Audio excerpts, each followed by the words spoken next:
한국 떴다고 싹 다 망했다. 한국 특수부대가 결국 이란의 파병을 통보하게 되면서 상황이 180도 바뀌어 버렸습니다. 끝을 모르던 이란의 폭주가 잠잠해졌는데요. 미국도 어쩌지 못했던 이란을 어떻게 했는지 바로 알아보겠습니다. 나는 바레인 미 해군 중부사령부 지하 상황실에서 야간 근무를 마치려던 참이었고, 모니터 화면 앞에는 커피 잔이 반쯤 식어 있었으며 오전 6시 교대 시간까지 30분 남았다는 생각에 보고서 마지막 페이지를 넘기고 있었습니다. 상황판 위로 호르무즈 해협통과 선박 신호들이 초록빛점으로 천천히 움직이고 있었고, 대부분 유조선이거나 컨테이너선이었으며 한두 척은 한국 국적 LNG 운반선이라는 표시가 붙어 있었지만 특별히 신경 쓸 만한 건 없었어요. 야간 당직 근무자 4명 중 2명은 이미 졸고 있었고, 1명은 헤드셋을 낀 채 유튜브를 보고 있었으며, 나는 그냥 오늘도 평온하게 끝나겠구나 싶어서 마우스를 움직여 시스템 종료 메뉴를 열려던 순간 이어폰 너머로 비명이 들려왔습니다. 처음에는 장비 오작동인 줄 알았고, 볼륨을 줄이려다 화면 한쪽에 실시간 영상창이 하나 떠 있는 걸 발견했으며, 그건 누군가 해킹해서 송출하고 있는 CCTV 화면이었고, 선박 내부로 보이는 복도에서 한국인으로 보이는 남자가 피투성이 얼굴로 카메라를 붙잡고 외치고 있었어요. 드론이다. 엔진실 맞았다는 말이 한국어로 들렸지만 자동 번역 자막이 화면 아래 떴고, 나는 자리에서 벌떡 일어나 상급자를 불렀으며 직후 화면 속 선박이 폭발과 함께 완전히 끊겼고, 상황판 위 녹색 점 하나가 그대로 사라졌습니다. 당직 책임자가 달려와 내 모니터를 확인했고, 그는 즉시 본부에 긴급 보고를 올렸으며 몇 분 뒤 상황실 전체 조명이 켜지고 비상체제로 전환되기 시작했지만 나는 여전히 화면 속 그 한국인 얼굴을 떠올리고 있었어요. 그런데 상황은 거기서 끝나지 않았고, 두바이 외곽 한국 플랜트 숙소가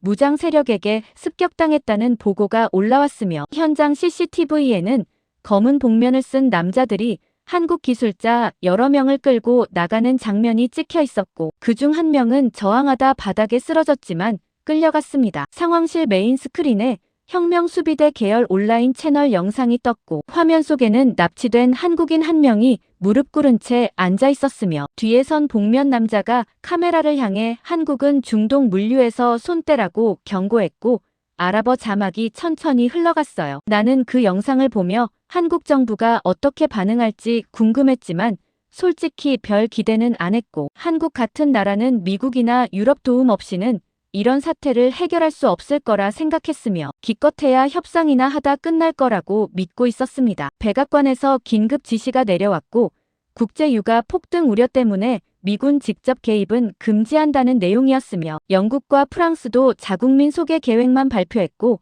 한국은 완전히 고립된 상태였어요. CIA 본부 연락관이 상황실로 들어와 브리핑을 시작했고, 그는 단상 앞에 서서 중동 테러 조직 연결망 지도를 띄웠으며 혁명수비대 배후 세력과 자금 흐름을 설명하기 시작했지만 결론은 간단했습니다. 한국 측 단독 작전은 실패 확률이 높으니 미국 주도 협상 테이블을 준비하라는 지시였고, 참석한 장교 대부분이 고개를 끄덕이고 있었으며 나도 그게 현실적이라고 생각했어요. 그 순간 상황실 통신 담당자가 손을 들며 뭔가 신호를 잡았다고 보고했고, 스피커에서 낮고 쉰 목소리가 흘러나오기 시작했으며 억양이 한국어였지만 영어로 말하고 있었습니다. 국군 통합특수임무단 강태준 대령입니다.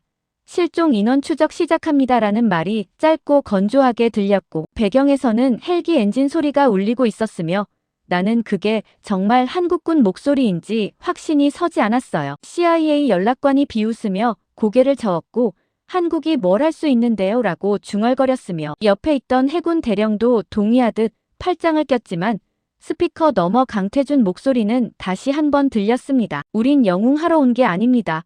저 바다 막히면 우리 공장부터 멈춥니다라는 대답이 돌아왔고, 그 말에는 감정이 하나도 없었으며 단지 사실만 말하고 있다는 느낌이었어요. 상황실 한쪽 위성 화면이 전환됐고, 오만 상공을 지나가는 수송기 2대가 포착되기 시작했으며 국적 표시는 없었지만 기체 형태로 봐서 한국 공군 소속이 분명했고 이미 미국 승인 없이 움직이고 있다는 뜻이었습니다. 당직 책임자가 즉시 워싱턴에 보고했지만 답변은 몇 시간 뒤에나 올 거였고, 그 사이 한국 수송기는 이미 5만 영공에 진입하고 있었으며 나는 화면을 보며 저들이 정말 뭘 할 수 있을까 의심했어요. CIA 연락관이 다시 입을 열었고 한국 정부에 즉시 작전 중단 통보를 보내라고 지시했으며 무단 군사 행동은 동맹 관계 전체를 위태롭게 만든다는 경고까지 덧붙였지만 통신 담당자는 한국 측 응답이 없다고 보고했습니다. 폭발한 LNG선이 한국 겨울 난방용 장기 계약 물량 대부분을 실은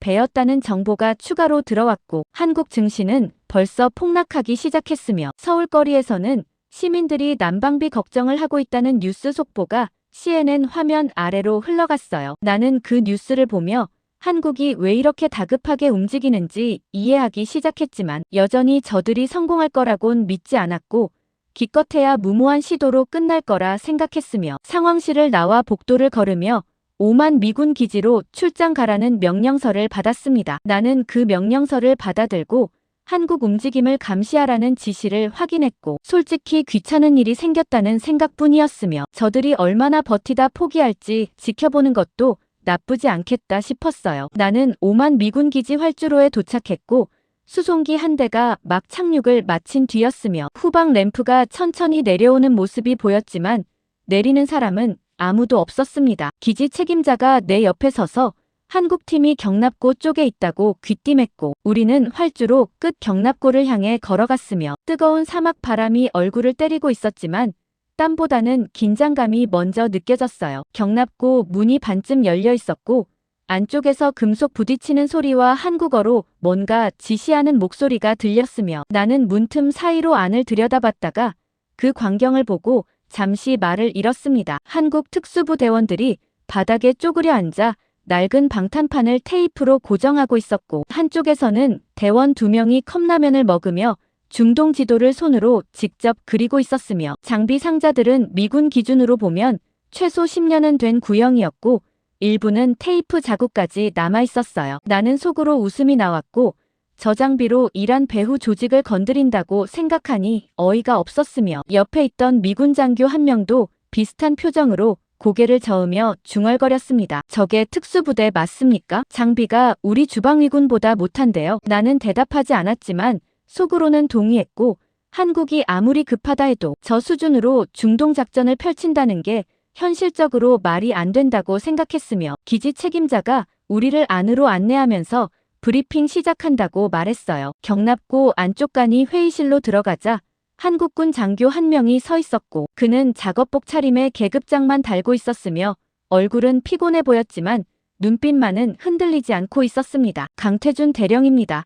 브리핑 시작하겠습니다라고 그가 말했고 목소리는 낮았지만 명확했으며 뒤쪽 스크린에 중동 지도가 뜨기 시작했어요. 그런데 그가 띄운 지도는 일반 군사 지도가 아니었고 북한 침투 사례와 중동 밀수 루트를 동시에 겹쳐놓은 형태였으며 납치범 이동 경로가 붉은 선으로 표시되고 있었습니다. 강태준이 레이저 포인터를 들어 화면 한 지점을 가리켰고 여기가 첫 번째 납치 지점이고 여기서 이동했을 가능성이 높습니다라고 설명했으며 그의 분석은 CIA 보고서보다 훨씬 구체적이었어요. 미군 정보 장교 한 명이 손을 들어 질문했고 어떻게 그 루트를 확신합니까? 라고 물었으며 강태준은 잠시 멈추더니 대답했습니다. 우린 원래 없는 장비로 버티던 나라입니다.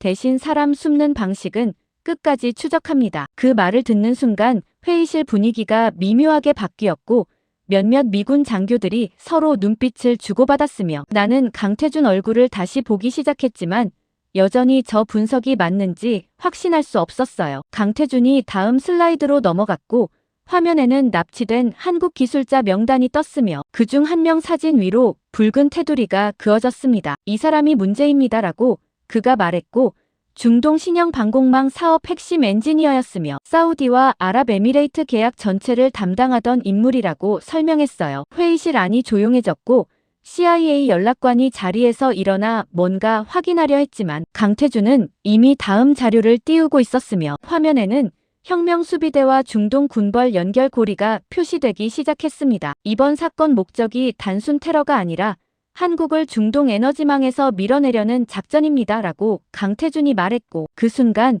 나는 등골이 서늘해지는 걸 느꼈으며 이게 단순 인질 구출이 아니라 훨씬 큰 판이라는 걸 깨닫기 시작했어요. 미군 대령 한 명이 브리핑을 중단시키려 했고, 잠깐만요. 이건 우리가 먼저 확인해야 할 정보 아닙니까? 라고 항의했지만 강태준은 대답하지 않았으며 오히려 마지막 슬라이드를 띄웠습니다. 화면에는 테헤란 외곽 페드론 기지 위성 사진이 떴고 여기로 인지를 이동시키고 있습니다. 시간이 없습니다. 라고 강태준이 말했으며 목소리에는 다급함이 섞여 있었어요. CIA 연락관이 즉시 반박했고 함정 가능성이 높으니 신중하게 접근해야 한다고 주장했으며 워싱턴 승인 없는 작전은 불가능하다고 못 박았습니다. 강태준은 잠시 그를 바라보다 고개를 끄덕였고 알겠습니다라고 짧게 대답했지만 그의 눈빛은 이미 다른 곳을 향하고 있었어요. 브리핑이 끝나고 회의실 문이 열렸지만 강태준은 남아있던 한국 대원들에게 뭔가 지시하기 시작했고 나는 그 모습을 보며 뭔가 이상하다는 느낌을 받았으며 미군 장교 한 명이 내 옆으로 다가와 저 사람들 움직임 감시해야 합니다라고 속삭였습니다. 그런데 10분 뒤 경납고가 텅 비어 있었고 한국 특수팀 전원이 사라진 상태였으며 장비 상자들만 남아 있었지만 대원들은 어디에도 보이지 않았어요. 기지 책임자가 급히 달려와 한국팀이 허가 없이 출발했다고 보고했고 차량 3대를 몰고 사막 방향으로 빠져나갔다는 내용이었으며 나는 그 말을 듣고 믿을 수 없다는 표정을 지었습니다. CIA 연락관이 즉시 워싱턴에 보고했고 한국 단독 행동 금지 통보를 보내라는 지시가 내려왔지만 이미 강태준 팀은 레이더 범위 밖으로 사라진 상태였으며 추적조차 불가능했어요. 나는 경납고 밖으로 나가 사막 지평선을 바라봤고 저 멀리 먼지구름만 희미하게 보였으며 속으로 저들이 정말 미쳤다고 생각했지만 동시에 뭔가 두려움 같은 감정도 느껴지기 시작했습니다. 미군 장교 한 명이 내 옆에 서서 말했고 명령 어긴 거니까 우리 책임 아닙니다. 그냥 내버려 두죠라고 중얼거렸지만 나는 대답하지 않았으며 오히려 차 키를 꺼내 들고 있었어요. 나는 상급자에게 보고도 하지 않은 채 지프 한 대를 몰고 경납고를 빠져나갔고 강태준 팀이 사라진 방향으로 차를 몰기 시작했으며 모래바람이 앞유리를 때리고 있었지만 멈추지 않았습니다. 나는 사막 도로를 따라 2시간쯤 달렸고 GPS 신호마저 끊긴 지역으로 접어들었으며 앞쪽으로 폐허가 된 정유시설 건물들이 모래바람 속에서 윤곽을 드러내기 시작했습니다. 차를 세우고 쌍안경을 들어 주변을 살폈지만 아무 움직임도 보이지 않았고 건물 대부분은 녹슨 철골만 남아있었으며 일부는 폭격 자국이 그대로 남아있었어요. 그런데 건물 뒤편 지하 입구 쪽에서 희미한 불빛이 새어나오는 게 보였고 나는 권총 안전장치를 풀며 조심스럽게 접근하기 시작했으며 콘크리트 계단을 따라 내려가자 냉기와 함께 기름 냄새가 코를 찔렀습니다. 지하 통로 끝에서 목소리가 들렸고 한국어였지만 내용은 알아들을 수 없었으며 불빛이 새어나오는 방 입구 앞에서 나는 잠시 멈춰 섰다가 문을 밀고 들어갔어요. 강태준이 간이 테이블 앞에 앉아 지도를 펼쳐놓고 있었고 그 주변으로 한국대원 6명이 둘러앉아 있었으며 한 명은 노트북으로 뭔가 확인하고 있었고 다른 한 명은 위성전화를 붙잡고 통화 중이었습니다. 강태준이 고개를 들어 나를 보았고 잠시 놀란 표정을 지었지만 곧 담담하게 돌아서며 들어오십시오라고 말했으며 나는 그 말에 따라 안으로 들어가 문을 닫았어요. 미군 감시 임무 받고 오셨습니까? 라고 강태준이 물었고 목소리에는 비난이 아니라 그냥 확인하는 투였으며 나는 솔직하게 고개를 끄덕였지만 동시에 당신들이 뭘 하고 있는지 보고 싶어서 왔다고 덧붙였습니다. 강태준은 잠시 나를 바라보다 옆자리를 가리켰고 앉으십시오. 어차피 숨길 것도 없습니다. 라고 말했으며 나는 그 자리에 앉아 테이블 위 지도를 보기 시작했어요. 지도에는 사우디 동부에서 이란 국경까지 여러 개의 선이 그어져 있었고 일부는 붉은색으로 표시되어 있었으며 강태준은 그중 하나를 손가락으로 짚으며 설명하기 시작했습니다. 우리는 드론망 대신 사람을 씁니다라고 그가 말했고 중동 건설 현장 교민들과 플랜트 노동자 네트워크를 통해 정보를 모으고 있다고 설명했으며 이미 납치범 이동 경로 일부를 확인했다고 덧붙였어요. 나는 그 말을 듣고 어이가 없었고 첨단 정보망 대신 민간인 네트워크로 작전을 펼친다는 게 말이 되냐고 반문했지만 강태준은 대답 대신 노트북 화면을 돌려 보여주었습니다. 화면에는 중동 각지 한국 건설 현장 위치가 표시되어 있었고 일부는 이란 국경 근처까지 퍼져 있었으며 각 지점마다 연락 가능한 교민 이름과 직종이 적혀 있었어요. 저 사람들이 연료 숨겨두고 정보 전달합니다라고 강태준이 말했고, 목소리는 여전히 담담했지만 확신에 차 있었으며 우리는 원래 이렇게 싸웁니다라고 덧붙였습니다. 그 순간 위성전화를 붙잡고 있던 대원이 손을 들었고 강태준에게 뭔가 보고했으며, 강태준은 고개를 끄덕이고 지도 위 한 지점에 표시를 했어요. 쿠웨이트 국경 쪽 한국 식당 주인이 혁명 수비대 차량 움직임을 목격했다는 내용이었고, 시간과 방향까지 정확히 전달됐으며 강태준은 그 정보를 바탕으로 예상 이동 루트를 다시 계산하기 시작했습니다. 나는 그 광경을 보며 처음으로 한국 방식이 단순히 무모한 게 아니라 나름의 체계가 있다는 걸 깨닫기 시작했고, 미국식 첨단 장비 없이도 정보를 모을 수 있다는 사실이 믿기지 않았지만 눈앞에서 실제로 작동하고 있었어요. 강태준이 자리에서 일어나 벽에 붙은 또 다른 지도 앞으로 갔고 손가락으로 테헤란 외곽 한 지점을 짚으며 말했습니다. 납치범들이 인지를 이란 본토가 아니라 여기로 이동시키고 있습니다. 그가 가리킨 곳은 페드론 기지였고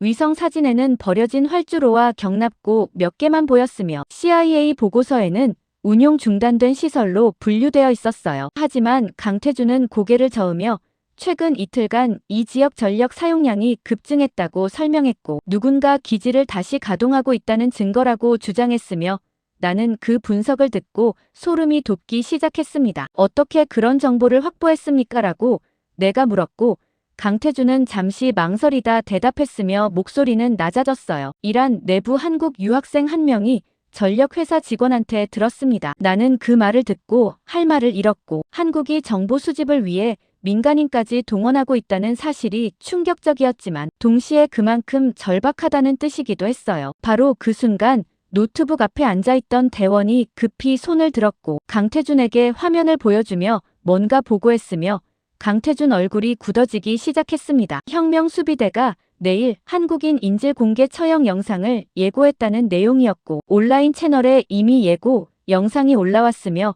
시간은 정확히 24시간 뒤였어요. 강태준은 즉시 팀원들을 불러 모았고 작전 일정을 앞당겨야 한다고 지시했으며 내일 새벽 출발한다는 계획을 발표했지만 대원 한 명이 반대 의견을 냈습니다. 정찰도 안 끝났는데 너무 무리입니다. 강태준이 그 대원을 보며 조용히 말했고 목소리에는 흔들림이 없었어요. 무리해도 가야 합니다. 저 사람들 우리 국민입니다. 바로 그 순간 내 위성전화가 울렸고 워싱턴 본부에서 걸려온 전화였으며 나는 밖으로 나가 통화를 받았습니다. 상급자 목소리가 들렸고 한국 작전 즉시 중단시키라는 명령이었으며 CIA가 사우디 정보기관 내부에 이란 스파이 있다는 정황을 포착했다는 내용도 함께 전달됐어요. 보고 라인 전체가 뚫렸을 가능성이 높으니 한국팀 움직임 노출되면 전멸한다는 경고였고 즉시 철수시키라는 지시였지만 나는 대답하지 못하고 통화를 끊었습니다. 지하실로 돌아가자 강태준이 장비를 점검하고 있었고 대원들도 출발 준비를 하고 있었으며 나는 그들 앞에 서서 방금 받은 정보를 전달했어요. 강태준은 잠시 멈추고 나를 바라봤고 그러면 어떻게 하라는 겁니까? 라고 물었으며 목소리에는 분노가 섞여 있었습니다. 작전 중단하고 협상 테이블로 가라는 게 워싱턴 입장입니다. 라고 내가 대답했고 강태준은 고개를 저으며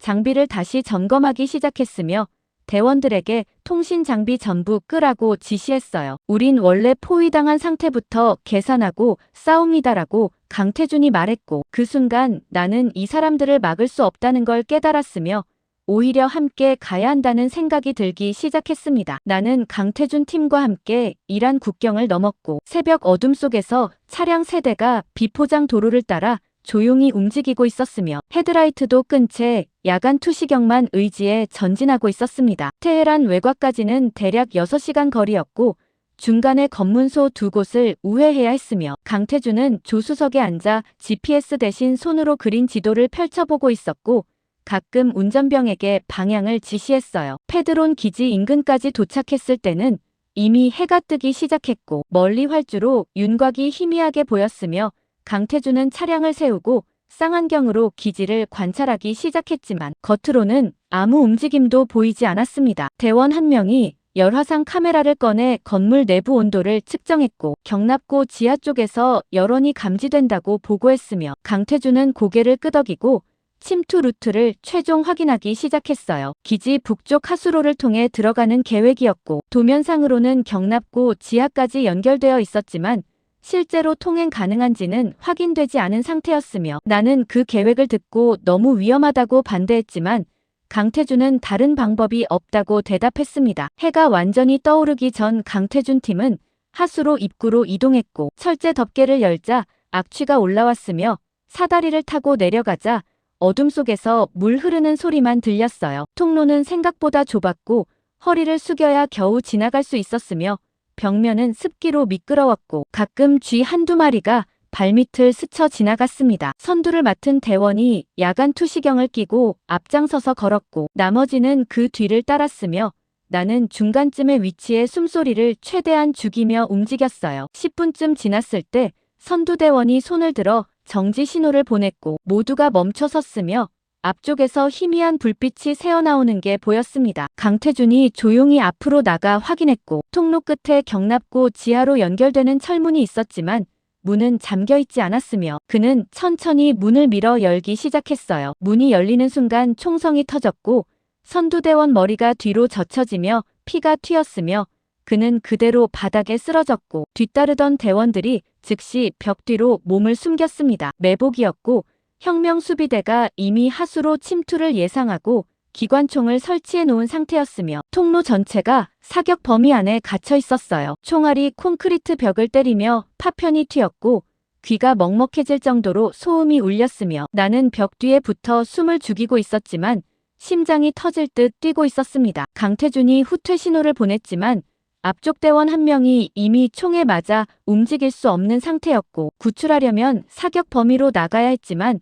그건 자살 행위였어요. 나는 이제 끝났다고 생각했고 작전 실패를 직감했으며 후퇴 명령이 떨어지길 기다렸지만 강태준은 오히려 앞으로 나가기 시작했습니다. 그는 쓰러진 대원에게 다가가 시신을 끌어안고 일어섰고 총알이 쏟아지는 와중에도 멈추지 않았으며 철문 쪽으로 천천히 걸어가기 시작했어요. 다른 대원들이 어모 사격을 시작했고 강태준은 시신을 방패 삼아 전진했으며 철문 바로 앞까지 도달하자 허리에 묶어둔 폭약을 꺼내 문틈에 밀어 넣었습니다. 모두 엎드리라는 그의 외침이 들렸고 나는 본능적으로 바닥에 몸을 던졌으며 폭발음과 함께 통로 전체가 흔들렸고 귀에서 이명이 울리기 시작했어요. 연기가 가득 찬 통로 속에서 강태준이 일어섰고 그는 권총을 들고 철문 너머로 뛰어들었으며 총성 몇 발이 더 들린 뒤 조용해졌습니다. 대원들이 하나씩 일어나 앞으로 나갔고 나도 떨리는 다리로 철문 쪽으로 걸어갔으며 문 너머로 들어서자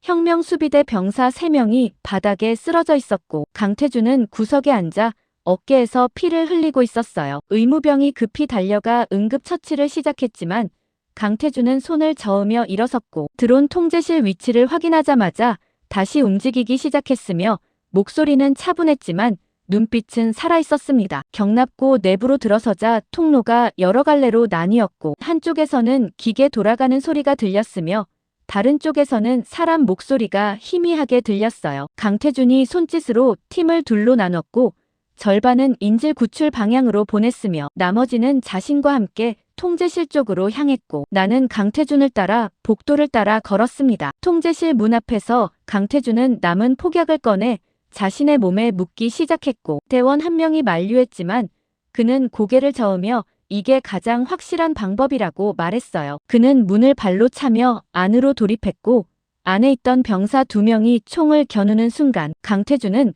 폭약 기폭 장치를 손에 쥐고 보여주며 소리쳤습니다. 나는 한국어를 몰랐지만 상황은 이해할 수 있었고 혁명수비대 병사들이 총을 내리는 모습이 보였으며 강태준은 그들을 제압한 뒤 통제실 메인 서버를 찾아냈어요. 그가 폭약을 서버 옆에 설치하기 시작했고 타이머를 30초로 맞췄으며 모두 빠져나가라는 신호를 보냈지만 자신은 남아서 마지막 확인을 하고 있었습니다. 대원들이 복도로 빠져나가는 순간 폭발이 일어났고 건물 전체 전력이 끊기며 비상등만 깜빡이기 시작했으며 나는 연기 속에서 강태준을 찾으려 했지만 보이지 않았어요. 몇 초 뒤 그가 연기 속에서 걸어 나왔고 얼굴은 그 흐름으로 뒤덮여 있었지만 살아있었으며 손에는 서버 하드 드라이브 하나를 들고 있었습니다. 인질 있는 곳 찾았습니다. 라는 무전이 들렸고 우리는 복도 반대편으로 달려갔으며 철문 하나 앞에서 대원들이 대기하고 있었고 문 안쪽에서 사람들 울음소리가 들렸어요. 문을 열자 방 안에는 한국인뿐 아니라 유럽 기술자와 필리핀 노동자들까지 묶여 있었고 총 30명 정도였으며 일부는 부상을 입은 상태였습니다. 강태준이 한국어로 뭔가 외쳤고 인질들 얼굴에 안도감이 퍼지기 시작했으며 대원들이 밧줄을 풀기 시작했지만 바로 그 순간 건물 밖에서 확성기 소리가 들렸어요. 혁명수비대 지휘관 목소리였고 한국 놈들은 여기서 끝이라는 말이 아랍어로 울려 퍼졌으며 복도 저편에서 발소리가 들리기 시작했고 병력이 밀려 들어오고 있었습니다. 강태준은 인질들을 일으켜 세우고 탈출 경로를 확인했지만 정문은 이미 봉쇄된 상태였고 후문 쪽도 적이 포위하고 있었으며 유일한 탈출구는 경납고 지붕 쪽 환기구뿐이었어요. 총알이 복도를 가득 채우기 시작했고 강태준은 인질들을 환기구 쪽으로 밀어넣으며 한국어로 외쳤고 목소리에는 절박함이 섞여 있었습니다. 대한민국 군인 왔다 살아서 나간다. 나는 강태준 팀과 인질들을 따라 환기구를 기어올라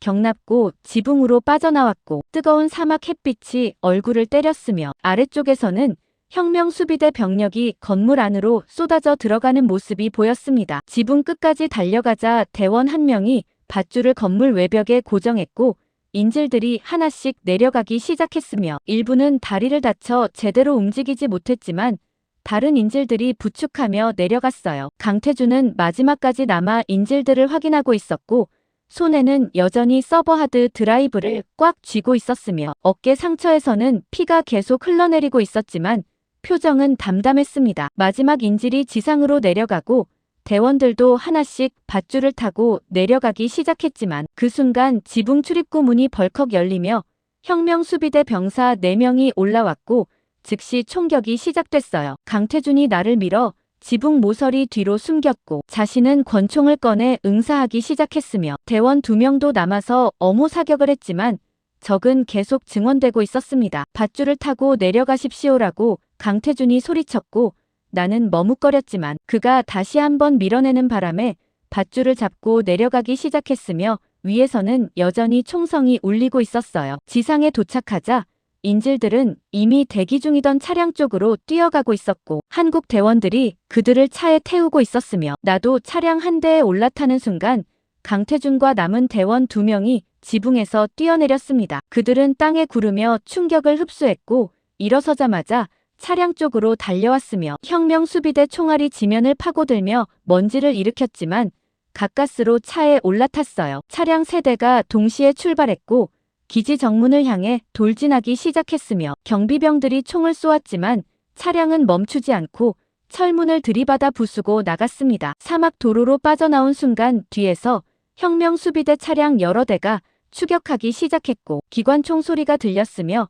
뒷유리에 총알 자국이 생기기 시작했어요. 강태준은 조수석에 앉아 지도를 펼쳤고 터키 국경까지 최단 루트를 계산하기 시작했으며 운전병에게 방향을 지시했지만 연료가 얼마 남지 않았다는 보고가 들어왔습니다. 그런데 사막도로 옆 언덕 위에서 컨테이너 문이 열리는 모습이 보였고 안에서 중년 남자 2명이 경유통을 들고 뛰어나왔으며 그들은 한국 건설 현장 노동자 작업복을 입고 있었어요. 차량이 멈추자 그들은 급히 연료를 부어넣기 시작했고 한 명은 강태준에게 물병을 건네며 한국 사람 구한다는데 우리가 가만히 있습니까? 라고 외쳤으며 목소리에는 다급함과 동시에 자부심이 섞여 있었습니다. 연료 주입이 끝나자마자 차량은 다시 출발했고 뒤쪽에서는 혁명수비대 차량들이 점점 가까워지고 있었으며 이제 거리가 100m도 남지 않은 상태였어요. 강태준이 무전기를 들어 민간 화물 트럭으로 위장하라는 지시를 내렸고 대원들은 인질들에게 머리를 숙이라고 소리쳤으며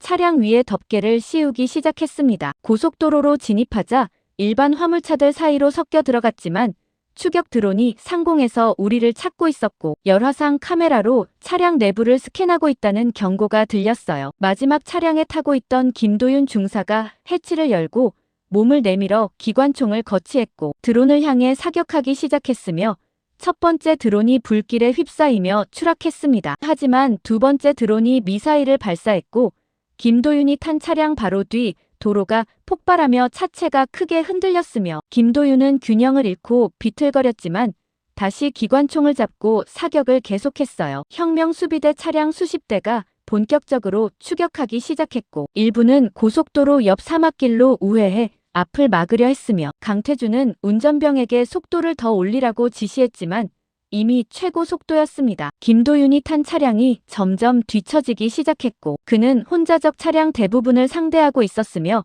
탄약이 바닥나자 수류탄을 꺼내 던지기 시작했어요. 도로 위로 폭발이 연쇄적으로 일어났고 혁명수비대 차량 2대가 뒤집혔지만 나머지는 계속 추격했으며 김도윤 차량은 이제 완전히 고립된 상태였습니다. 강태준이 무전기로 김도윤을 불렀고 도윤아 속도 올려 따라오라고 외쳤지만 김도윤 목소리는 차분했어요. 대령님 먼저 가십시오. 여기는 제가 맡겠습니다. 강태준이 다시 소리쳤지만 김도윤은 대답하지 않았고 오히려 차량 방향을 틀어 추격 차량들 쪽으로 돌진하기 시작했으며 기관총을 난사하며 적들의 주의를 끌었습니다. 혁명수비대 차량 대부분이 김도윤 쪽으로 방향을 틀었고 그의 차량은 총알 세례를 받으며 연기를 뿜기 시작했지만 멈추지 않았어요. 그 순간 도로 옆 낭떠러지가 나타났고 김도윤 차량은 그대로 난간을 들이받으며 공중으로 떠올랐으며 몇 초간 허공에 떠 있다가 절벽 아래로 추락하기 시작했습니다. 강태준은 무전기를 붙잡고 도윤아 대답해라고 외쳤지만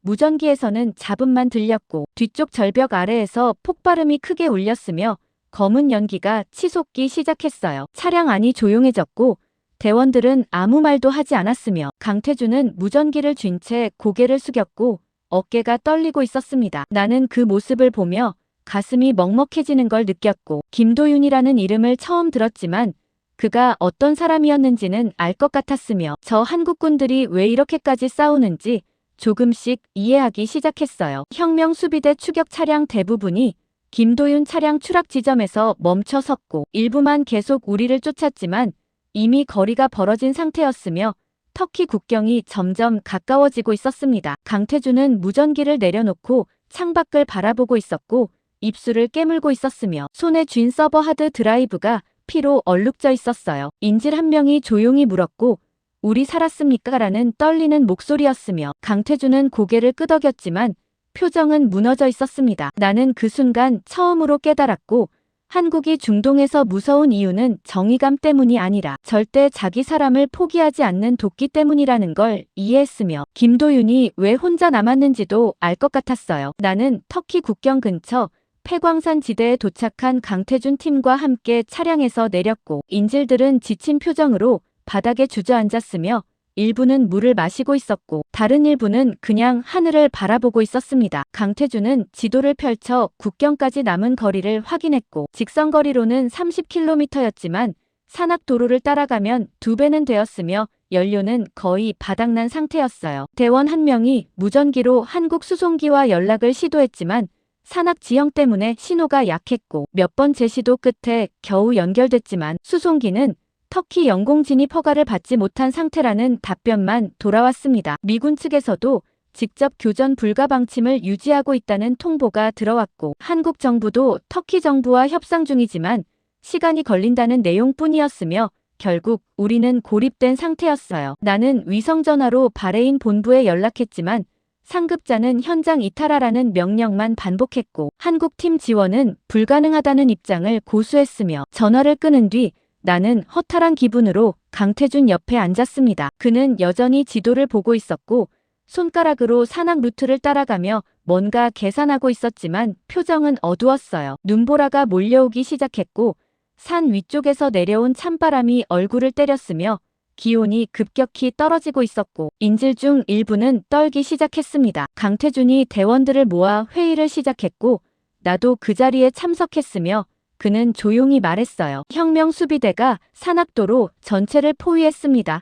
돌파는 불가능합니다. 대원 한 명이 그럼 어떻게 합니까? 라고 물었고 목소리에는 불안이 섞여 있었으며 다른 대원도 고개를 숙이고 있었습니다. 강태준은 잠시 침묵하다 결정을 내렸고 목소리는 떨리지 않았어요. 제가 미끼가 되겠습니다. 혁명수비대를 반대 방향으로 유인하고 인질과 자료는 여러분이 국경 넘기십시오. 대원들이 즉시 반대했고 한 명은 그건 자살 행위라고 소리쳤으며 다른 한 명은 우리 전부 함께 가야 한다고 주장했지만 강태준은 고개를 저으며 다른 방법이 없다고 대답했습니다. 최현석 상사가 앞으로 나왔고 그는 김도윤 다음으로 고참이었으며 목소리는 단호했어요. 대령님, 혼자 보낼 수 없습니다. 저도 같이 가겠습니다. 강태준이 최현석을 보며 고개를 저었고 자네는 인질들 데리고 국경 넘어야 한다고 말했으며 군번줄 하나를 풀어 그에게 건넸습니다. 살아서 서울 돌아가면 우리 팀 이름만은 잊지 마라. 최현석이 군번줄을 받아들고 고개를 숙였으며 다른 대원들도 침묵했고 일부는 눈물을 닦고 있었어요. 나는 그 광경을 보며 말을 할 수 없었고 강태준이 정말 혼자 죽으러 가려 한다는 사실이 믿기지 않았지만 그를 막을 방법도 없었습니다. 강태준은 차량 한 대를 끌고 나갔고 서버 하드 드라이브는 최현석에게 넘겼으며 무기와 수류탄 대부분을 챙겨 차에 실었어요. 출발 직전 그는 인질들을 돌아보며 한국어로 뭔가 말했고 통역 없이도 작별 인사라는 걸 알 수 있었으며 인질 몇 명은 고개를 숙여 답례했습니다. 강태준이 차에 올라타려는 순간 나는 앞으로 나가 그를 붙잡았고 이건 미친 짓이라고 말했지만 그는 웃으며 대답했어요. 미국은 선택할 수 있지만 우린 선택권이 없습니다. 그리고 그는 차문을 닫고 시동을 걸었으며 산악도로 반대편으로 천천히 움직이기 시작했고 헤드라이트 불빛이 눈보라 속에서 점점 멀어졌습니다. 몇 분 뒤 산 반대편에서 총소리가 들렸고 폭발음도 섞여 있었으며 혁명수비대 차량들이 그쪽으로 이동하는 모습이 멀리서 보였어요. 최현석이 즉시 인질들을 일으켜 세웠고 국경 방향으로 이동 시작하라고 지시했으며 대원들은 부상자들을 부축하며 걷기 시작했고 나도 그들을 따라 움직였습니다. 눈보라가 점점 심해졌고 앞이 거의 보이지 않았으며 발밑 바위가 미끄러워 넘어지는 사람도 있었지만 멈추지 않았어요. 산 너머에서는 여전히 총소리가 들렸고 가끔 폭발음도 섞여 있었으며 강태준이 혼자 혁명수비대 전체를 상대하고 있다는 사실이 믿기지 않았습니다. 1시간쯤 걸었을 때 최현석이 손을 들어 정지 신호를 보냈고 앞쪽 도로에서 차량 소리가 들렸으며 모두가 바위 뒤로 숨었어요. 그런데 나타난 차량들은 혁명수비대가 아니었고 한국 교민 화물차 수십 대였으며 헤드라이트를 깜빡이며 신호를 보내고 있었습니다. 최현석이 조심스럽게 나가자 화물차 한 대에서 중년 남자가 내렸고 그는 한국어로 뭔가 외쳤으며 최현석 얼굴에 안도감이 퍼지기 시작했어요. 중동 각지 한국 운송업자들이 자발적으로 모여든 것이었고 일부는 이란에서 왔고 다른 일부는 사우디에서 왔으며 그들은 인질들을 차에 태우기 시작했습니다. 나는 그 광경을 보며 또다시 놀랐고 한국은 정말 군인만 움직이는 나라가 아니라는 걸 실감했으며 민간인들까지 목숨을 걸고 나선다는 사실이 경외스러웠어요. 화물차들이 출발하려는 순간 산 너머에서 거대한 폭발이 일어났고 하늘이 주황빛으로 물들었으며 최현석이 그쪽을 바라보며 입술을 깨물고 있었습니다. 무전기에서 잡음이 들렸지만 아무 목소리도 들리지 않았고 강태준과의 연락은 완전히 끊긴 상태였어요. 화물차 대열이 국경을 향해 움직이기 시작했고 터키 국경 초소 불빛이 멀리 보였으며 혁명수비대는 여전히 산 반대편에서 강태준을 쫓고 있는 듯했고 우리 쪽으로는 오지 않았습니다. 국경을 넘는 순간 인질 몇 명이 울음을 터뜨렸고 최현석은 창밖을 보며 군번줄을 쥐고 있었으며 나는 뒤쪽 산을 돌아보다 눈보라 속 어둠만 바라볼 수 있었어요. 터키 국경 수비대가 우리를 맞이했고 인질 신원 확인이 시작됐으며 최현석은 서버 하드 드라이브를 꺼내 한국 대사관 직원에게 넘겼고 임무 완료를 보고했습니다. 하지만 그의 표정은 승리가 아니었고 오히려 상실감으로 가득했으며 대원들도 모두 고개를 숙이고 있었어요. 며칠 뒤 혁명수비대가 성명을 발표했고 한국 지휘관 제거 완료라는 내용이었으며 절벽 아래 차량 잔해 사진까지 공개했고 CNN은 그 뉴스를 속보로 내보냈습니다. 나는 바레인 본부 상황실로 복귀했고 위성화면 속 불타는 절벽을 바라보며 멍하니 서 있었으며 강태준이라는 이름을 다시는 들을 수 없다는 사실이 가슴을 짓눌렀어요. 하지만 마지막 장면에서 절벽 아래 눈보라 속 피투성이 손 하나가 천천히 움직이기 시작했고 위성 열화상 카메라가 희미한 생명 신호를 포착했으며 나는 그 화면을 보고 숨이 멎는 줄 알았습니다. 나는 바레인 상황실에서 위성 열화상 화면을 확대하며 손이 떨리고 있었고 절벽 아래 눈밭 한가운데 희미한 열원 하나가 전멸하고 있었으며 생존 가능성 낮음이라는 분석 결과가 화면 옆에 떠 있었지만 분명히 움직이고 있었습니다. 상급자가 다가와 보고서 작성하라고 지시했고 강태준 사망 확인 및 작전 종료 처리를 하라는 내용이었지만 나는 화면을 계속 응시하며 대답하지 않았어요. 터키 국경 임시지휘소로 긴급 연락을 넣었고 최현석 상사와 연결됐으며 그에게 열화상 데이터를 전송하자 그는 즉시 구조팀 편성을 요청했지만 한국 정부는 추가 작전 불가 입장을 유지했습니다. 미군 구조팀 투입을 요청했지만 워싱턴은 한국 작전 개입 금지 방침을 바꾸지 않았고 오히려 현장 복귀 명령을 내렸으며 나는 그 명령을 받고 전화기를 책상 위에 내려놓은 채 군 명령을 어기기로 결심했어요. 나는 터키로 향하는 수송기에 몰래 올라탔고 좌석 뒤편에 숨어 국경 초소까지 도착했으며 최현석 상사를 찾아가 상황을 설명했습니다. 그는 이미 터키 산악구조대와 접촉한 상태였고 한국 교민 운송업자 몇 명도 자원해서 합류했으며 장비는 부족했지만 사람은 모였고 출발 준비를 하고 있었어요. 눈보라가 여전히 몰아치고 있었고 산악구조대장은 날씨가 풀릴 때까지 기다려야 한다고 주장했지만 최현석은 고개를 저으며 지금 안 가면 동사합니다라고 대답했고 결국 우리는 새벽 어둠 속에서 출발했습니다. 산악도로는 눈으로 뒤덮여 있었고 차량 바퀴가 미끄러지며 절벽 쪽으로 쏠렸지만 운전병은 멈추지 않았으며 뒤따르는 차량들도 같은 속도로 움직이고 있었어요. 1시간쯤 지났을 때 혁명수비대 수색조 흔적이 발견됐고 눈 위에 발자국과 차량 바퀴 자국이 남아 있었으며 그들도 강태준을 찾고 있다는 뜻이었습니다. 최현석이 즉시 경계 태세를 지시했고 대원들은 총을 꺼내 주변을 경계하기 시작했으며 나도 권총 안전장치를 풀고 창밖을 주시했어요. 절벽 아래로 내려가는 길은 가파랐고 밧줄을 이용해 하강해야 했으며 최현석이 먼저 내려갔고 나도 그 뒤를 따랐지만 바위가 얼어붙어 손이 미끄러졌습니다. 절벽 중간쯤 내려갔을 때 아래쪽에서 차량 잔해가 보였고 검게 그을린 철골만 남아 있었으며 주변에는 피 흔적이 눈 속에 얼어붙어 있었어요. 최현석이 잔해를 확인했지만 시신은 없었고 눈밭에 질질 끌린 자국이 동굴 방향으로 이어져 있었으며 우리는 그 자국을 따라 걸어갔습니다. 동굴 입구에 도착했을 때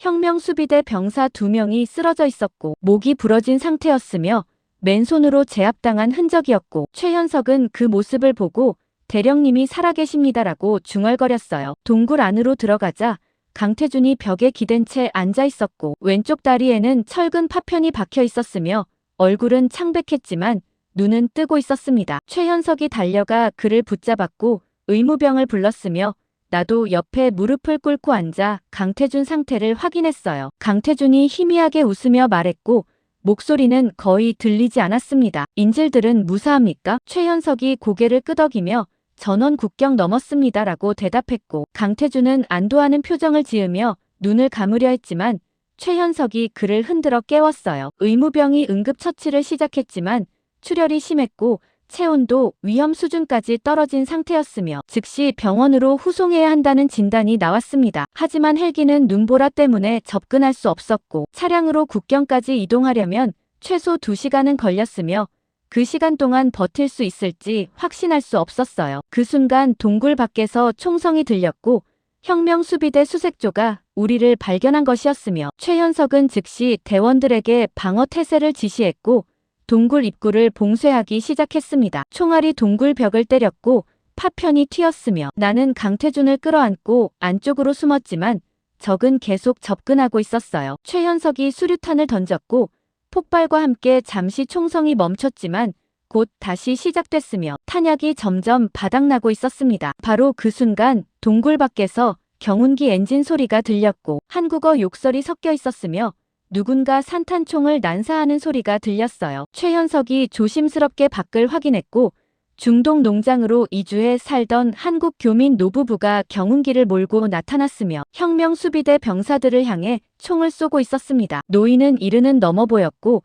옆에는 할머니가 앉아 탄창을 건네고 있었으며 그들은 우리를 엄호하며 소리쳤어요. 빨리 태워 가십시오. 여기 오래 못 버팁니다. 최현석이 대원들과 함께 강태준을 들것에 싣고 밖으로 나갔고 노부부는 계속 사격하며 시간을 벌어주고 있었으며 나도 강태준 옆을 따라 뛰었습니다. 경운기 뒤 트레일러에 강태준을 실었고 노부부도 올라타려 했지만 혁명수비대 병력이 증원되며 포위망이 좁혀지기 시작했어요. 노인이 할머니에게 뭔가 말했고 할머니는 고개를 끄덕이며 산탄총을 다시 장전했으며 두 사람은 경운기에서 내려 바위 뒤로 숨으며 어모 사격을 계속했습니다. 최현석이 그들을 데려가려 했지만 노인은 손을 저으며 소리쳤고 목소리는 단호했어요. 한국 사람이면 끝까지 살아남아 우리 목까지 살아라. 경운기가 출발했고 뒤에서는 여전히 총성이 울리고 있었으며 노부부는 마지막까지 우리를 엄호하고 있었지만 곧 총성이 멈췄고 침묵만 남았습니다. 강태준은 들것 위에서 눈을 뜨고 있었고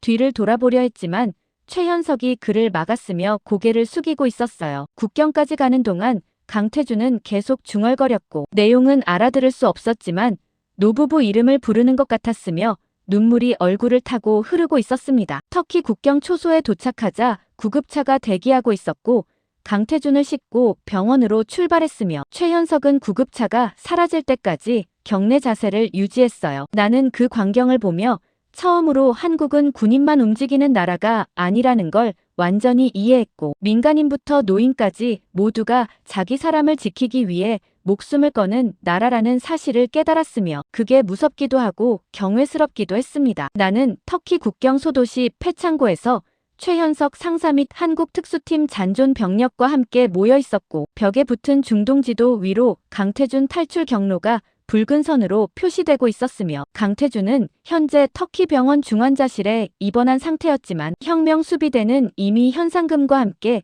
그의 얼굴을 중동 전역에 뿌린 상태였습니다. 최현석이 노트북 화면을 띄웠고 아랍어와 영어로 작성된 현상금 전단이 보였으며 금액은 100만 달러였고 생사 여부는 묻지 않는다는 문구까지 붙어 있었어요. 대원 한 명이 병원 경비를 강화해야 한다고 주장했지만 터키 정부는 공식 지원을 거부했고 한국 대사관도 외교적 문제 때문에 무장 병력 배치를 꺼리고 있었으며 결국 우리는 비공식적으로 움직일 수밖에 없었습니다. 그런데 문제는 더 심각했고 미국 내부에서조차 서버 자료 공개를 막으려는 움직임이 포착됐으며 워싱턴 고위층 일부가 중동 동맹 재편 위험을 이유로 자료 확보 자체를 반대하고 있다는 정보가 들어왔어요. CIA 연락관이 나에게 연락을 해왔고 자료를 미국 측에 넘기라는 압박이었으며 한국이 단독으로 공개하면 중동 전체가 불안정해진다는 논리였지만 나는 그 전화를 끊어버렸습니다. 최현석은 서버 하드 드라이브를 금고에 보관하고 있었고 내용 분석 결과 일부가 들어왔으며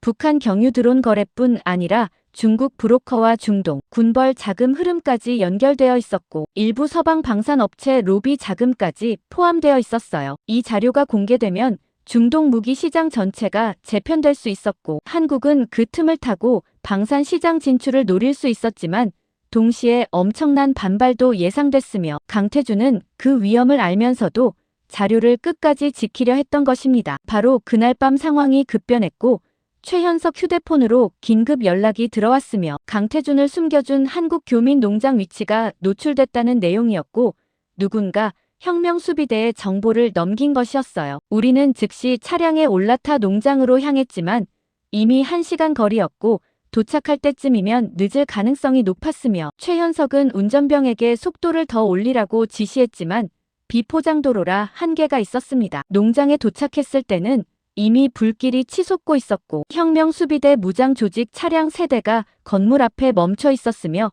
총성이 간헐적으로 들리고 있었어요. 최현석이 차에서 내려 쌍안경으로 확인했고 노부부가 창고 안에서 저항하고 있는 모습이 보였으며 한 명은 산탄총을 쥐고 있었고 다른 한 명은 화염병을 던지고 있었습니다. 노인이 일부러 창고에 불을 지른 것이었고 시간을 벌기 위해 혁명수비대 주위를 분산시키고 있었으며 강태준은 창고 뒤편 헛간 쪽으로 비틀거리며 걸어 나오고 있었어요. 그는 다리를 절고 있었지만 손에는 산탄총을 들고 있었고 혁명수비대 차량 쪽으로 총을 쏘기 시작했으며 한 명이 쓰러졌지만 나머지는 즉시 반격했습니다. 최현석이 팀원들에게 신호를 보냈고 우리는 차량을 농장 뒤쪽으로 돌려 접근하기 시작했으며 혁명수비대는 아직 우리를 발견하지 못한 상태였어요. 창고 안에서 폭발음이 들렸고 노부부가 마지막 화염병을 던진 것이었으며 불길이 더 크게 치솟았지만 혁명수비대는 물러서지 않고 오히려 건물 안으로 진입하려 했습니다. 노인이 창문 너머로 소리쳤고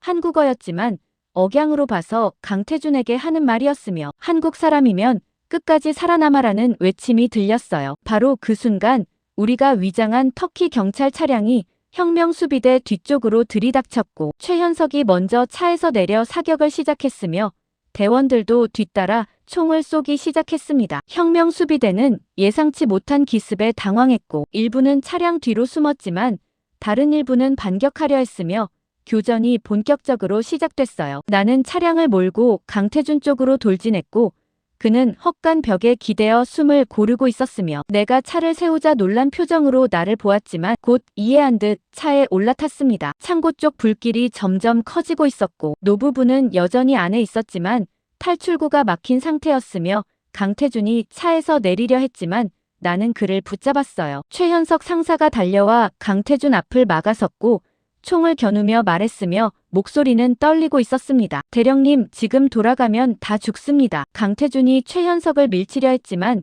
힘이 없었고 다리 상처에서 피가 다시 흘러나오기 시작했으며 최현석은 그를 차 안으로 밀어넣고 문을 닫았어요. 나는 차를 출발시켰고 백미러로 창고를 보았으며 불길 속에서 노부부 실루엣이 희미하게 보였다가 사라졌고 강태준은 뒷좌석에서 주먹으로 창문을 치고 있었습니다. 최현석과 대원들도 차량에 올라타 뒤따라왔고 혁명수비대 차량 한 대가 추격하려 했지만 폭발 때문에 길이 막혔으며 우리는 가까스로 빠져나왔어요. 농장에서 10km쯤 떨어진 지점에서 차를 세웠고 강태준은 차에서 내려 땅바닥에 무릎을 꿇었으며 주먹으로 바닥을 치기 시작했고 소리 없이 울고 있었습니다. 최현석이 그 옆에 앉았지만 아무 말도 하지 않았고 대원들도 거리를 두고 서 있었으며 나는 차 안에 앉아 그 광경을 바라보고 있었어요. 한참 뒤 강태준이 일어섰고 얼굴은 눈물과 흙으로 범벅이 되어 있었지만 눈빛은 달라져 있었으며 목소리는 차갑게 가라앉아 있었습니다. 이제 끝내러 갑니다. 최현석이 무슨 뜻이냐고 물었고 강태준은 서버 자료를 어떻게든 한국으로 빼내야 한다고 말했으며 더 이상 구출이 아니라 전쟁을 끝내는 거라고 덧붙였어요. 대원들도 고개를 끄덕였고 일부는 총을 점검하기 시작했으며 분위기가 완전히 바뀌었고 이제는 방어가 아니라 공격 준비를 하고 있었습니다. 나는 그 모습을 보며 한국군이 정말 무서운 건 장비가 아니라 절대 포기하지 않는 집념이라는 걸 다시 한번 깨달았고 강태준 얼굴에서 더 이상 망설임은 보이지 않았으며 그는 복수가 아니라 임무 완수를 위해 움직이고 있었어요. 나는 강태준 팀과 함께 터키 항구 도시 이즈미르로 이동했고 좁은 골목길 사이로 지중해 냄새가 코를 찔렀으며 항구에는 화물선 수십 척이 정박해 있었고 그중 한국행 배 한 척에 서버 자료를 숨기는 계획이었습니다. 최현석이 항구 관계자와 접촉해 한국 화물선 선장을 만났고 선장은 50대 중반으로 보였으며 얼굴은 바다바람에 그을려 있었고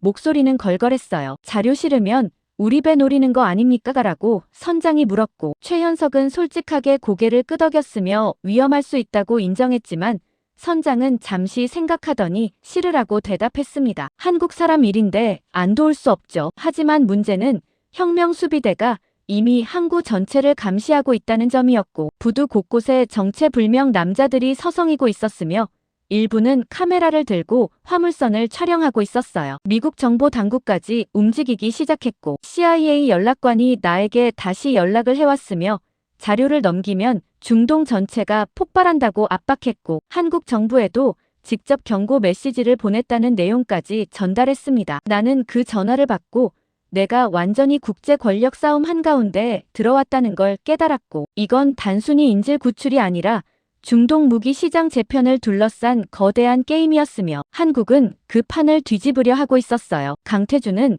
항구 근처 안전가옥에서 회의를 소집했고 한국 측 정보 요원 한 명이 노트북을 들고 들어왔으며 화면에는 서버 자료 분석 결과 일부가 표시되고 있었습니다. 초기 한국인 납치 사건 자체가 단순 테러가 아니었다는 내용이었고 한국 방공 체계와 조선 에너지 계약을 동시에 무너뜨리기 위한 국제 공작이었으며 중국 브로커와 중동 군벌 그리고 서방 방산업체 자금 흐름까지 연결된 증거가 서버 안에 있었어요. 회의실 안이 조용해졌고 최현석은 화면을 응시하며 이게 정말 확실한 거냐고 물었으며 정보 요원은 고개를 끄덕이고 추가 분석 중이지만 신빙성은 높다고 대답했습니다. 강태준이 자리에서 일어나 창밖을 바라봤고 항구 쪽 화물선들이 보였으며 목소리는 낮게 가라앉아 있었어요. 이 자료 공개 안 하면 또 당합니다.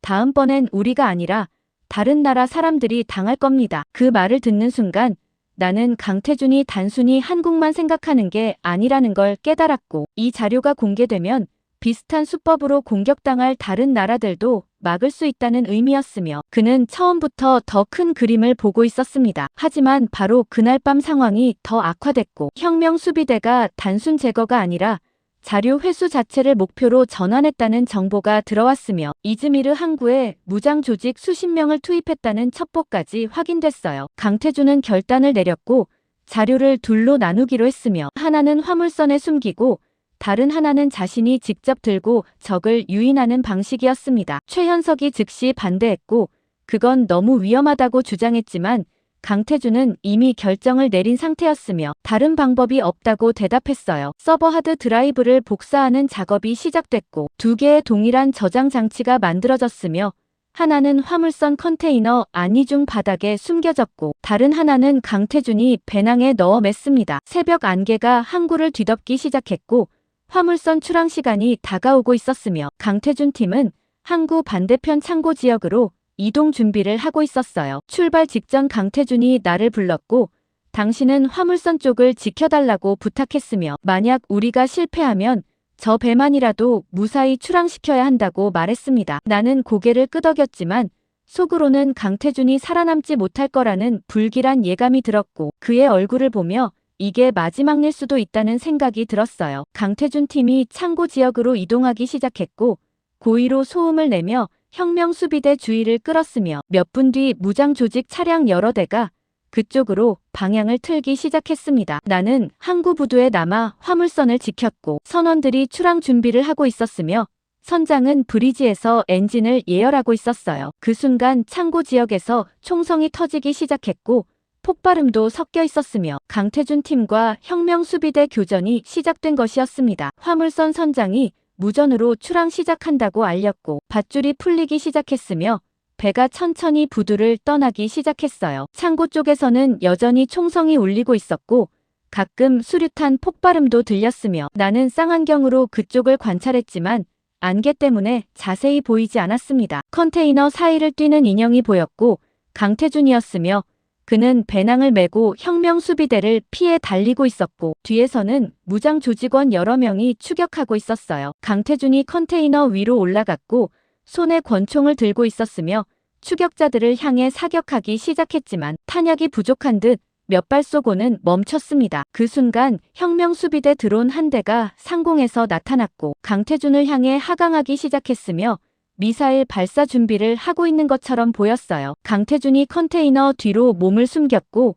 RPG를 꺼내 어깨에 매기 시작했으며 드론을 향해 조준하기 시작했습니다. 발사 순간 섬광이 터졌고 로켓이 하늘로 날아가 드론을 정확히 명중시켰으며 폭발과 함께 드론 잔해가 항구 바다로 떨어졌어요. 하지만 폭발 충격으로 컨테이너 크레인이 흔들리기 시작했고 강태준이 서 있던 컨테이너가 기울어지며 무너지기 시작했으며 그는 간신히 뛰어내려 땅에 구르며 충격을 흡수했습니다. 크레인 전체가 무너지며 항구 일부가 물에 잠기기 시작했고 파도가 부두를 덮쳤으며 화물선은 그 틈을 타고 항구를 완전히 빠져나가기 시작했어요. 나는 부두 끝에 서서 화물선이 멀어지는 모습을 지켜봤고 배 안에는 한국으로 향할 자료 절반이 숨겨져 있었으며 강태준은 여전히 항구에서 혁명수비대와 싸우고 있었습니다. 최현석과 대원들이 강태준 쪽으로 합류했고 차량 한 대를 탈취해 그를 태우고 항구를 빠져나가기 시작했으며 혁명수비대 차량 여러 대가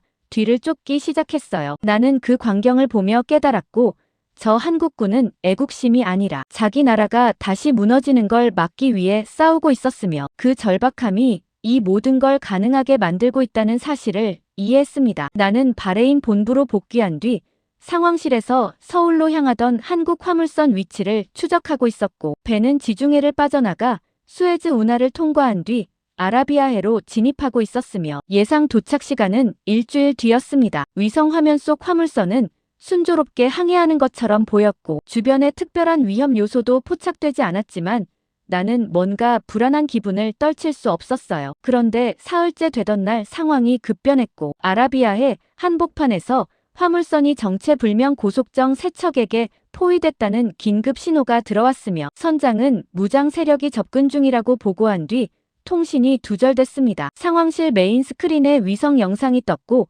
화물선 주변으로 고속정들이 원을 그리며 움직이고 있었으며 일부는 이미 배에 올라타기 시작했고 갑판 위로 무장 인원들이 보이기 시작했어요. 한국 해군은 공식 개입할 수 없는 해역이었고 가장 가까운 한국 구축함도 이틀 거리였으며 민간 경비업체로 위장한 지원팀만 접근 가능했지만 그들도 최소 6시간은 걸렸습니다. 나는 미군 정찰 위성으로 실시간 영상을 받으며 손을 떨고 있었고 화면 속에서는 무장 세력이 선원들을 갑판 위로 몰아내고 있었으며 일부는 총으로 위협하고 있었어요. 문제는 배 안의 자료뿐 아니라 이즈미르에서 구출된 인질 일부도 남아있다는 점이었고 그들은 한국으로 귀환하기 위해 화물선에 동승했으며 현재 선실에 갇혀있는 상태였습니다. 무장 세력 지휘관으로 보이는 남자가 확성기를 들고 뭔가 외쳤고 아랍어 통역이 들어왔으며 자료 위치를 알려주지 않으면 선원 한 명씩 죽이겠다는 협박이었어요. 선장이 저항하며 뭔가 대답했지만 무장 세력은 즉시 선원 한 명을 끌어내 무릎 꿇렸고 총을 머리에 겨누기 시작했으며 나는 화면을 보며 숨을 참고 있었습니다. 바로 그 순간 선장이 손을 들어 멈추라고 외쳤고 자료는 컨테이너 안이중 바닥에 숨겨져 있다고 자백했으며 무장 세력은 즉시 컨테이너 쪽으로 이동하기 시작했어요. 하지만 예상 밖 일이 벌어졌고 기관실에 숨어있던 한국 기관장들이 엔진을 일부러 폭주시켜 배 전체를 연기로 뒤덮어버린 것이었으며 경보음이 울리기 시작했습니다. 우린 배 뺏기면 다 죽는다는 기관장 목소리가 무전으로 들렸고 배 전체가 혼란에 빠지기 시작했으며 무장 세력은 연기 속에서 방향을 잃고 갈팡질팡하고 있었어요. 그 틈을 타고 선원 몇 명이 무장 세력을 공격하기 시작했고 렌치와 소화기를 들고 맞섰으며 갑판 위로 난투가 벌어지기 시작했습니다. 위성 화면으로는 자세히 보이지 않았지만 열화상 카메라로 인원들이 뒤섞여 싸우는 모습이 포착됐고 일부는 바다로 떨어지고 있었어요. 바로 그 순간 바다 위로 고속단정 한 척이 접근하기 시작했고 한국 민간 경비팀으로 위장한 인원들이었지만 실제로는 특수부대원들이었으며 강태준도 그 배에 타고 있었습니다. 강태준은 다리 부상에도 불구하고 선두에 서서 화물선으로 돌입했고 갈고리를 던져 배에 걸친 뒤 밧줄을 타고 올라가기 시작했으며 뒤따르던 대원들도 하나씩 갑판으로 올라갔어요. 갑판이 교전이 본격화됐고 강태준은 권총을 들고 무장 세력과 근접전을 벌이기 시작했으며 칼과 권총이 섞인 난투 속에서 그는 비틀거리면서도 멈추지 않았습니다. 무장 세력 한 명이 칼을 들고 덤벼들었고 강태준은 간신히 피했지만 어깨에 상처를 입었으며 피가 흘러내리기 시작했지만 그는 상대를 제압하고 다음 적을 향해 움직였어요. 선실에 갇혀있던 인질들이 문을 부수고 나왔고 일부는 선원들과 함께 싸우기 시작했으며 배 전체가 전쟁터로 변하고 있었습니다. 강태준이 무장 세력 지휘관을 발견했고 그는 컨테이너 사이로 도망치려 했지만 강태준이 뒤쫓아가 붙잡았으며 둘은 컨테이너 위에서 격투를 벌이기 시작했어요. 지휘관이 칼을 휘둘렀지만 강태준은 팔로 막아내며 상대 손목을 비틀었고 칼이 바닥에 떨어졌으며 강태준은 그를 컨테이너 모서리에 밀어붙이고 제압했습니다. 숨을 고르던 강태준이 지휘관 옷깃을 붙잡고 뭔가 물었고 지휘관은 피를 흘리며 웃기 시작했으며 아랍어로 뭔가 말했어요. 위성 통역이 들어왔고 미국도 이 자료 원치 않는다는 내용이었으며 강태준 얼굴이 굳어지기 시작했습니다. 그는 잠시 흔들리는 듯 했지만 곧 지휘관을 밀어내고 일어섰고 컨테이너 쪽으로 달려가 이중 바닥을 열어 자료를 확인하기 시작했어요. 서버 하드 드라이브는 무사했고 강태준은 그걸 꺼내 배낭에 넣었으며 선장에게 즉시 한국으로 항로를 유지하라고 지시했습니다. 전투가 끝나고 무장 세력 대부분이 제압됐으며 일부는 바다로 뛰어들어 도주했고 갑판 위에는 부상자들이 쓰러져 있었어요. 한국 선원 한 명이 담배를 꺼내 물고 불을 붙이며 조용히 말했고 목소리에는 피로가 섞여 있었습니다. 우린 원래 바다 막히면 굶어 죽는 나라 아닙니까? 그 말을 듣는 순간 나는 처음으로 한국이라는 나라의 움직임 전체를 이해하게 됐고 이들은 영웅이 되려는 게 아니라 생존하기 위해 싸우고 있었으며 자원 없는 나라가 바다 잃으면 정말 끝이라는 절박함이 모든 행동 뒤에 있었어요. 강태주는 가판 난간에 기대어 바다를 바라보고 있었고 어깨와 다리에서 피가 흘렀지만 표정은 담담했으며 손에는 여전히 서버하드 드라이브를 쥐고 있었습니다. 화물선은 다시 항로를 유지하며 한국을 향해 나아가기 시작했고 위성 화면 속 배는 점점 작아지고 있었으며 나는 상황실 의자에 앉아 그 모습을 지켜보고 있었어요. 나는 바레인 상황실에서 서버 자료 일부가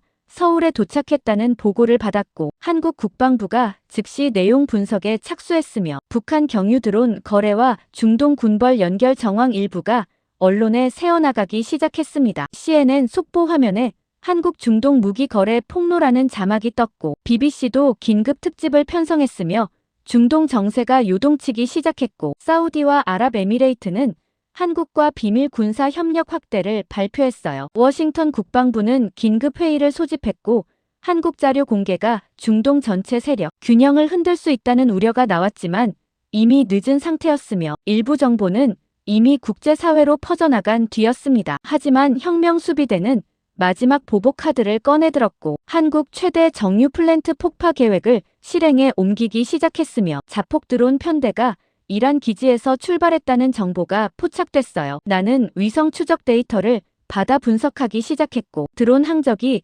페르시아만을 건너 동해 방향으로 향하고 있었으며 목표 지점을 계산하자 손이 떨리기 시작했습니다. 울산 앞바다 LNG 저장 기지였고 거기가 맞으면 한국 겨울 난방 전체가 마비될 수 있었으며 최악의 경우 폭발로 인한 피해는 상상할 수 없을 정도였어요. 상급자에게 즉시 보고했고 미 태평양 함대의 요격 가능 여부를 타진했지만 드론 속도와 항적으로 봐서 이미 요격 가능 범위를 벗어난 상태였으며 한국 방공망으로 막아야 하는데 시간이 너무 촉박했습니다. 한국 합동참모본부가 비상체제로 전환됐고 동해에서 훈련 중이던 구축함 한 척이 단독으로 방향을 틀기 시작했으며 공식 명칭도 없는 지원함이었지만 요격 미사일을 탑재하고 있었어요. 위성 화면 속 구축함은 최대 속도로 울산 방향으로 이동하고 있었고 자폭 드론 편대와의 거리가 점점 좁혀지고 있었으며 나는 화면을 보며 시간을 계산했지만 충돌 직전에나 요격이 가능할 것 같았습니다. 구축함 함장이 무전으로 보고했고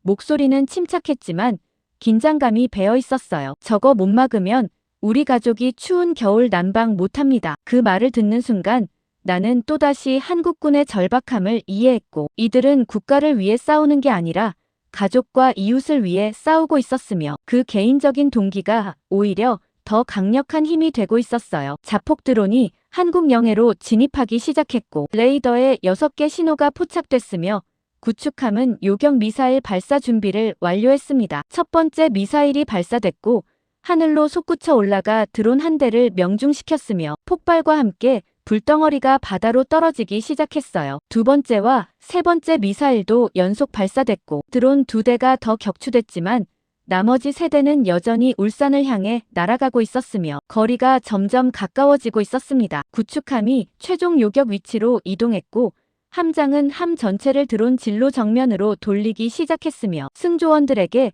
충격 대비 자세를 취하라고 지시했어요. 마지막 3발의 미사일이 동시에 발사됐고 하늘을 가로지르며 드론들을 향해 날아갔으며 2대는 명중했지만 마지막 한 대는 미사일을 회피하며 계속 전진했습니다. 구축함 함장이 최후 수단을 선택했고 함포를 드론에 직접 조준하기 시작했으며 근접 방어 체계를 가동해 기관포가 하늘을 향해 불을 뿜기 시작했어요. 수백 발의 탄환이 드론을 향해 날아갔고 일부가 명중하며 드론이 비틀거리기 시작했지만 여전히 추락하지 않고 있었으며 울산까지 거리는 이제 10km도 남지 않았습니다. 구축함이 전속력으로 드론과 거의 충돌 직전 거리까지 접근했고 함장은 마지막 명령을 내렸으며 목소리는 떨리지 않았어요. 총원 엄폐 최종 요격 시도합니다. 함포가 마지막 일제 사격을 했고 드론이 불길에 휩싸이며 폭발하기 시작했으며 폭발 충격파가 구축함을 강타했고 배 전체가 크게 흔들리기 시작했습니다. 위성 화면 속 구축함은 연기로 뒤덮였고 레이더와 통신 안테나가 부러져 바다로 떨어졌으며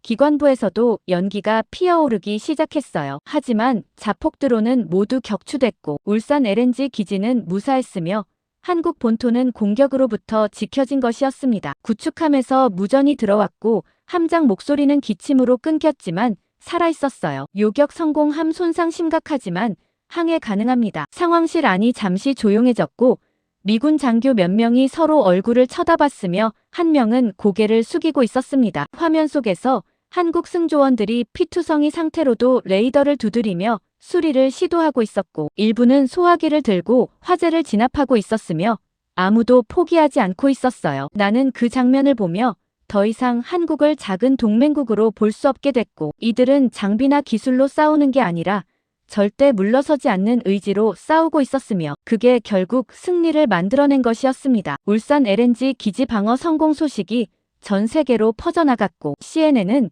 한국 구축함 영웅적 방어라는 특집을 내보냈으며 중동 국가들은 한국 방공 시스템 도입을 본격 검토하기 시작했어요. 사우디 왕실은 한국과 장기 군사 협력 협정 체결을 발표했고 아랍에미레이트도 한국 무기 구매 계약을 확대했으며 중동 전체에서 한국 영향력이 급속도로 확대되기 시작했습니다. 혁명 수비대는 마지막 공격마저 실패하며 사실상 작전 능력을 상실했고 일부 지휘부는 체포됐으며 한국인 납치 사건 배후 세력 일부가 드러나기 시작했어요. 나는 바레인 상황실을 나와 복도를 걸으며 창밖을 바라봤고 페르시아만 수평선 너머 어딘가에서 한국이 조용히 판을 뒤집었다는 사실을 생각했으며 몇 달 전 무시하던 그 나라가 이제는 중동 세력 지도를 바꾸고 있었습니다. 며칠 뒤 워싱턴 국방부로 복귀 명령이 떨어졌고 나는 비행기를 타고 미국으로 돌아가며 창밖 구름을 바라보고 있었으며 강태준이라는 이름과 그가 했던 말들이 계속 떠올랐어요. 우린 영웅하러 온 게 아닙니다. 저 바다 막히면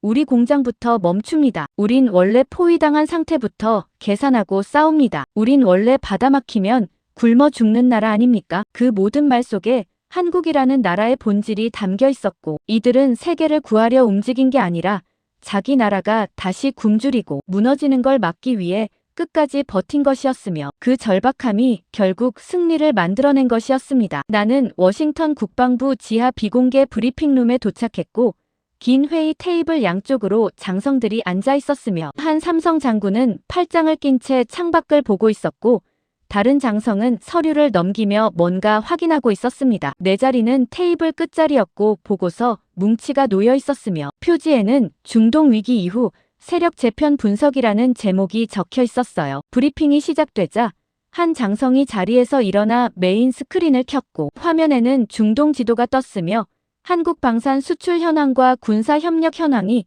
붉은색으로 표시되기 시작했습니다. 사우디와 아랍에미레이트를 중심으로 한국 영향력이 급속히 확대되고 있었고 방공 시스템과 함정 수출 계약이 잇따라 체결됐으며 일부 국가는 한국 특수부대 훈련 프로그램까지 도입하기로 했다는 내용이 포함되어 있었어요. 장성이 화면을 가리키며 말했고 목소리는 무겁게 가라앉아 있었습니다. 중동 위기 이후 가장 빠르게 영향력을 확대한 나라가 대한민국입니다. 회의실 안이 조용해졌고 몇몇 장성들은 서로 눈치만 보고 있었으며 한 명은 고개를 절레절레 저으며 믿을 수 없다는 표정을 지었어요. 다른 장성이 질문을 던졌고 한국은 왜 그렇게까지 움직였습니까? 라는 물음이었으며 회의실 안 모든 사람이 나를 쳐다보기 시작했습니다. 나는 자리에서 일어나 보고서를 펼쳤고 몇 달간 중동에서 목격한 모든 것을 정리한 내용이었으며 강태준과 한국 특수팀의 움직임부터 중동, 교민 네트워크까지 모든 게 담겨 있었어요. 그들은 세계를 구하려 움직인 게 아니었습니다라고 내가 말했고 목소리는 떨리지 않으려 애썼지만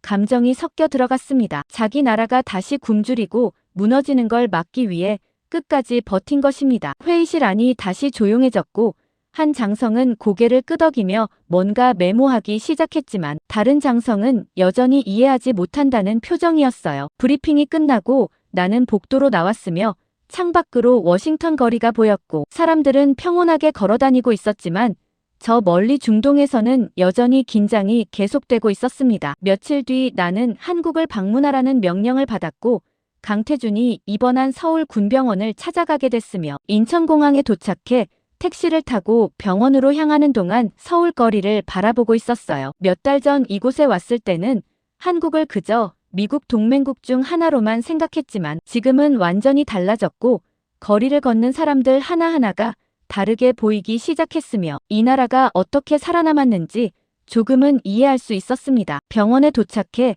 안내를 받아 강태준 병실로 향했고 복도는 조용했으며 간호사 몇 명이 지나가고 있었지만 특별한 경비는 보이지 않았어요. 병실 문을 열고 들어가자 강태준이 침대에 누워 있었고 다리에는 금속 고정대가 박혀 있었으며 왼쪽 어깨는 붕대로 감겨 있었지만 눈은 뜨고 창밖을 바라보고 있었습니다. 내가 들어서자 그는 고개를 돌려 나를 보았고 희미하게 웃으며 일어나려 했지만 나는 손을 저으며 그대로 계시라고 말했어요. 옆 의자에 앉아 잠시 침묵이 흘렀고 창밖으로 서울 하늘이 보였으며 구름이 천천히 흘러가고 있었습니다. 후회 안 합니까? 라고 내가 물었고 강태준은 잠시 생각하다 대답했으며 목소리는 여전히 담담했어요. 우린 원래 물러나면 끝나는 나라였습니다. 그 말을 듣는 순간 나는 모든 게 이해됐고 한국이 왜 포기하지 않았는지, 왜 미국 승인 없이도 움직였는지, 왜 민간인까지 나서서 싸웠는지 모든 퍼즐 조각이 맞춰지기 시작했어요. 강태준이 창밖을 보며 계속 말했고 목소리에는 슬픔이 섞여 있었습니다. 김도윤 중사 아십니까? 절벽에서 떨어지네요. 나는 고개를 끄덕였고 그 이름을 기억하고 있었으며 강태준은 눈을 감으며 중얼거렸어요. 그의 부모님이 병문안 오셨습니다. 아들 잘 싸웠냐고 물으시더군요. 강태준은 말을 멈췄고 눈가가 붉어지기 시작했지만 눈물을 참고 있었으며 주먹을 꽉 쥐고 있었습니다. 저는 뭐라고 대답해야 할지 몰랐습니다. 그냥 네 열심히 싸웠습니다 라고만 했어요. 나는 그 이야기를 듣고 가슴이 먹먹해지는 걸 느꼈고 강태준이 얼마나 많은 짐을 지고 있는지 조금이나마 이해하게 됐으며 이 사람은 승리를 자축하는 게 아니라 잃어버린 사람들을 기억하고 있었습니다. 중동 교민 농장 노부부 이야기도 들었습니다 라고 내가 말했고 강태준은 고개를 끄덕였지만 대답하지 않았어요. 한참 뒤 그가 입을 열었고 목소리는 거의 들리지 않을 정도였습니다. 그분들 이름은 박종수 김순자 부부였습니다. 터키에서 40년 농장 운영하셨대요. 강태준은 침대 옆 서랍을 열어 사진 한 장을 꺼냈고 노부부가 농장 앞에서 웃고 있는 사진이었으며 뒤편으로 태극기가 걸려 있었어요. 이분들 유해 아직 못 찾았습니다. 터키 정부가 수색 중인데 혁명수비대가 흔적 지웠다고 합니다. 나는 그 사진을 보며 할 말을 잃었고 이 모든 작전 뒤에 얼마나 많은 희생이 있었는지 새삼 깨닫게 됐으며 강태준은 그 무게를 혼자 짊어지고 있었습니다. 병실을 나오며 나는 복도를 천천히 걸었고 엘리베이터를 타고 내려가는 동안 강태준이 했던 마지막 말이 계속 머릿속을 맴돌았어요. 우린 원래 물러나면 끝나는 나라였습니다. 병원 밖으로 나오자 서울거리가 평온했고 사람들은 일상을 살아가고 있었으며 카페에서 커피를 마시고 있는 사람도 있었고 버스를 기다리는 사람도 있었습니다. 하지만 나는 이제 알고 있었고 저 평온한 일상 뒤에 얼마나 많은 사람들이 목숨 걸고 싸웠는지 중동 사막 어딘가에서 한국인들이 어떻게 버텨냈는지 모든 걸 목격했어요. 워싱턴으로 돌아가는 비행기 안에서 나는 최종 보고서를 작성하기 시작했고 마지막 문단에 이렇게 적었습니다. 미국은 세계 최강국이지만 대한민국은 절대 포기 안 하는 나라였습니다. 비행기 창밖으로 태평양이 보였고 저 바다 어딘가에서 한국 화물선들이 여전히 항해하고 있었으며 강태준 같은 사람들이 조용히 자기 자리를 지키고 있을 거라는 생각이 들었어요. 보고서를 닫으며 나는 중얼거렸고 목소리는 작았지만 확신에 차 있었습니다. 저 나라는 다시는 무시할 수 없습니다. 다음 챕터도 이어서 쓸까요?